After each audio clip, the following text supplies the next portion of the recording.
Hey everybody, it's your pal Mike Zombie, and this week we're going to talk about Exit Humanity from 2011. Special thanks to your pal and mine, Misfit Boy, for giving me the heads up on this film. You guys know I've got 50 films I have to watch on my computer as it is right now, so I didn't get around to it right away, but thanks for the tip. I have failed. As a man, as a husband, as a father, there is no healing. I am already dead. Now, those are the words from the Journal of Edward Young, read to us by Malcolm Young, his descendant. Edward Young is a 30-something, just after the Civil War, who's having a bit of a predicament. He goes hunting and comes home to find that his wife is a zombie, but in this day and age, he doesn't know what it is, has no idea what it could possibly be, but realizes she has to die, which is difficult, and even more so, the wondering of what became of his son, his young son, probably about 7 years old, that he cannot find. With nothing else in his heart and in his life, because he is a broken man at this point, he's lost the love of his life. We're guided along his journey by Malcolm Young, and the narration's done by Brian Cox, and it's fantastic, by the way. It's really on par with the Morgan Freeman narration. I really did enjoy it. But this story tears me into two directions. Now, this film does make great use of animation with thoughtful CGI, with a great score. The score in this film is very good. But my problem with this primarily, anytime there was a transition, it looked like it was filmed with a completely different camera. The shot was beautiful. The point of view was fantastic. The filters were nice. Everything was clear. It was very visually stimulating, either with color or movement or thoughtful music. It was always a great shot in the transition. But everything in between looked flat and boring. Almost like it was filmed by a different crew with a different camera. But whatever. It's like taking a train across the United States. I'm in one pretty city, and we pull out, and suddenly I'm in the flatlands of scrub brush and a bunch of crap, and then a half hour later, I'm at another pretty town. That's kind of what it was like watching this film. Edward Young burns his ranch down that he lost his wife at, and is off looking for his son. Now, I'll get to the chase quickly in this. His pony starts to become a zombie because it gets bit. So we do go into the weird animals can become zombie area, which I'm fine with. And he does find his son, who is a zombie. And there's a very touching scene where he's holding on to his son crying, and his son is just trying to eat him alive. And he's coming undone. They slow the speed down. He's looking back at his son as a child, and then seeing this ugly, hideous, angry, hungry face now. And he kills his son. I'll give up the spoiler on this one. And then cremates his son there. And he goes to a shack, and he's sitting there, and he's losing his mind. Now, my main problem with Edward Young is that this guy yells at the top of his lungs whenever he's doing something difficult or whatever, or aggressive, but there's no build-up. So a zombie walks up to him, and the zombie's like, "Rah," and starts to bite on him. And in the middle of his hammering, like, Edward pulls out like a club and starts beating him. And in the middle of beating him, he starts to go, "Ah!" just at the top of his lungs for no fucking reason. Like you chopped his finger off. Suddenly, bah, screaming in the top of his lungs. And it was awkward. And he did it multiple times throughout the film, and they shoehorned it in at the end. I think someone realized, hey man, we really haven't been paying attention to this, or we were going to dub something over this, and we're not going to, so we'd better make him do this again in the end, awkwardly, with a payoff. And they did, but to me it was really distracting. And Edward goes, taking his son's ashes, because he made his son a promise. Someday I'll take you to this waterfall that brought me peace. Now, I have here in my notes, because you know I took some notes, the ashes, he promised to take his son to Ellis Falls in New Hampshire. And I guess that promise is good, live or dead, so he's going to take the ashes. That's his goal. Now, along the way, he's just killing zombies, and he loses his pony because he has to shoot his pony. And I'm glad they didn't show it, because I like animals, and I don't want to see no animals get hurt. So he stumbles upon another ranch, and their bodies propped up and shot. It looks like someone doing zombie target practice. So he goes in, and this is like my next problem with the film. He kind of gets into a Mexican standoff with a guy named Isaac. And this Isaac is just like a prospector kind of looking guy. You know, it's like a 30-second transition between zombies show up outside. Edward's like, all right, well, let's not fight you. Let's take care of these guys. And Isaac punches him in the jaw and knocks him out. And then suddenly we come to, as Isaac's sitting there pretending to be his best friend, like, hey, wake up, buddy, you okay? Here, drink this whiskey. Help me find my sister. I saved your life. You have to help me. It's like, what? And why isn't Edward going, fuck you, my jaw hurts. I know something. I know you did something to me. You aren't just my friend. So I didn't like that element of it. Isaac suddenly makes this plea to a man he doesn't know. Hey, you need to help me because General Williams and his henchmen have stolen my sister.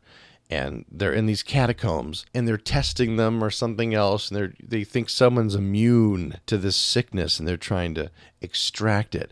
Well, wouldn't you know, General Williams is Bill Moseley. I can take Bill or leave Bill, to be honest. My favorite role of Bill was Chop Top in Texas Chainsaw Massacre Part 2. Loved it. I thought he was creepy as fuck. I still do. Loved it. He's okay in Devil's Rejects and all that House of whatever. So, but to me in this film, he's not convincing. He's not fun. He doesn't seem that much into the part, but he does random yelling too, just like the other guy, bah! For no reason.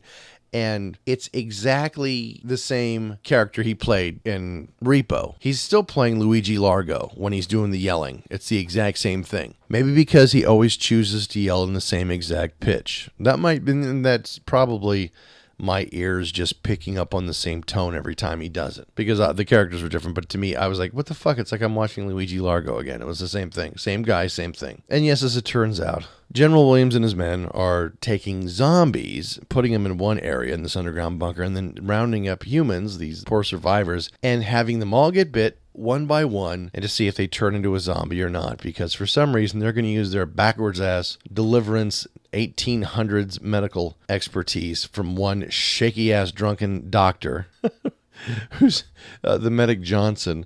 They're going to somehow figure out how to extract this quote immunity end quote, and then somehow synthesize it and use it. It was a stupid angle to take because there's no fucking way.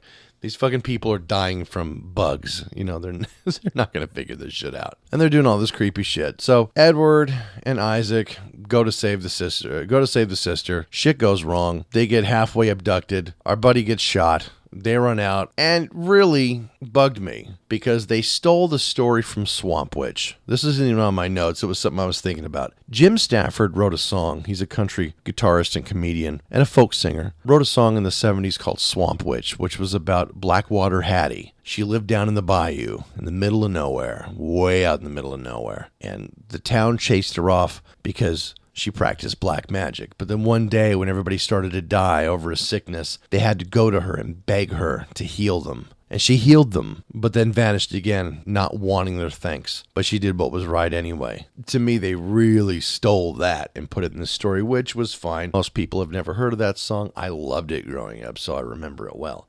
But this is where we meet the witch, who is Eve, who is played by Dee Wallace. I love Dee Wallace, and I like her in this.